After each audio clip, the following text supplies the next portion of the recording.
Барлықтарыңызға сәлем. Құрметті достар, мен сіздерге помидорымның жағдайы қандай болып жатқанын көрсетемін. Мінекей алдарыңызда көктемде көшет қылып егіп бастаған помидорымды далаға еккен болатынмын. Гүл жарайын деп тұр. Осылай міне помидорларым өздері бойларын алып өсіп жатыр. Далаға еккесін енді астыңғы жақтары қурап тұр. Мінекей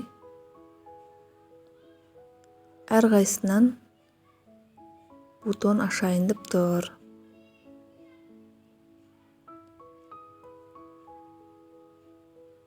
Мен көптеген помидор еккен болатынмын. Біразы шығып жатыр. Енді кейбіреулері қурап тұр. Білмеймін, енді бірінші рет егіп жатқасын. Тәжірибем жоқ шығар, мүмкін келесі жылдары тағы да көре жатармыз. Мінекей помидорларымның қазіргі жағдайы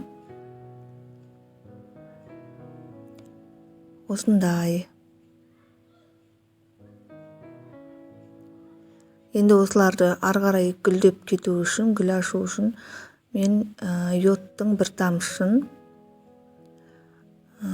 құятын болам. Осындай ыдысқа су құйып, тек қана бір тамшы құйдында барлық помидорларыма, сосын өсіп жатқан редискілеріме құятын боламын.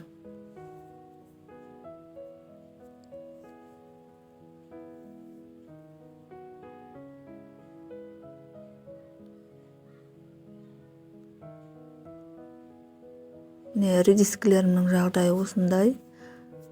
Жапырақтары жайлап-жайлап шығып жатыр.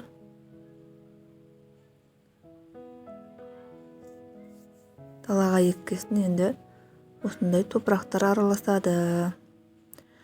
Достар, бірнеше күннен соң редискім мен помидорымның жағдайын көрсетемін. Алдарыңызда жапырақтары үлкейіп тұр. Жайлап-жайлап қарап жатырмын. Әлі де кішкентай сияқты. Дегенмен де біреуін жұлып қарадым. Сіздерге мінекей көрсететін болам. Дәл осындай болып редискім өсіп шықты. Ал мынау бірнеше күннен кейінгі помидорымның жағдайы. Осылай гүлдерін ашып жатыр. Алдыңғы видеомда көрсеткендей енді гүл ашайын деп тұр еді. Енді мына видеомда гүлдері ашып тұр. Мінекей құрметті достар, қазіргі жағдайы осы. Енді кезде піскенін көрсететін боламын. Менің каналыма жазылып, пікірлетіп қойыңыздар. Рахмет.